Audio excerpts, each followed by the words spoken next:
V tej seji bomo prešli skozi postopek razvijanja okvira vpliva za vaš projekt s poudarkom na kartiranju rezultatov, identifikaciji deležnikov in merjenju podatkov. Začnimo.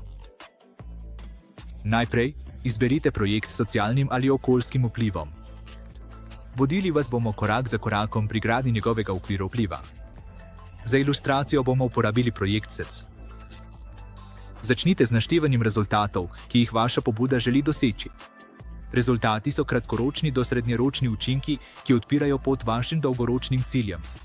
Sodelujte s svojo ekipo ali se sklicujte na obstoječe baze podatkov o rezultatih. Ohranite seznam pod 10 rezultati, razen če je vaša pobuda zelo kompleksna. Nato organizirajte svoje rezultate v logične skupine, imenovane področja rezultatov. Ti grozdi združujejo podobne rezultate, kar ustvarja strukturiran okvir vpliva. Zdaj imate hrbtenico svojega okvira. Naslednji koraki vključujejo identifikacijo deležnikov in določitev merljivih kazalnikov.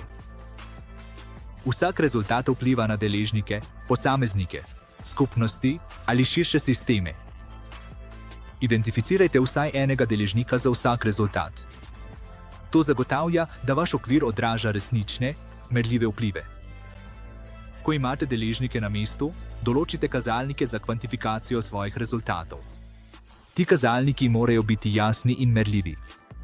Vsak rezultat ima lahko več kazalnikov, odvisno od vpliva na deležnika.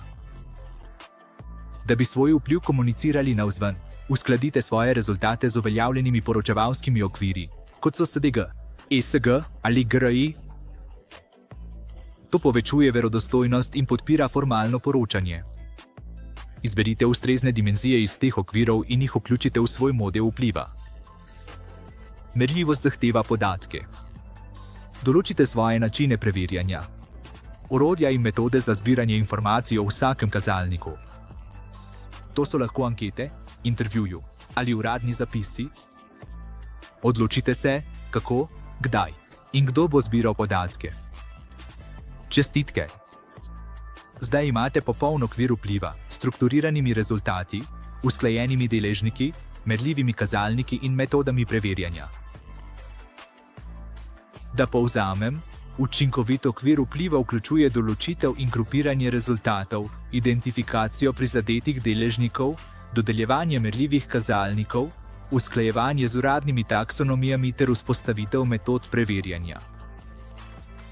Ta strukturiran pristop pomaga projektnim ekipam učinkovito slediti, meriti in poročati o svojem vplivu. Hvala, da ste gledali. Ostanite z nami za naslednjo lekcijo o ustvarjanju strategije zbiranja podatkov, prilagojene vašemu projektu.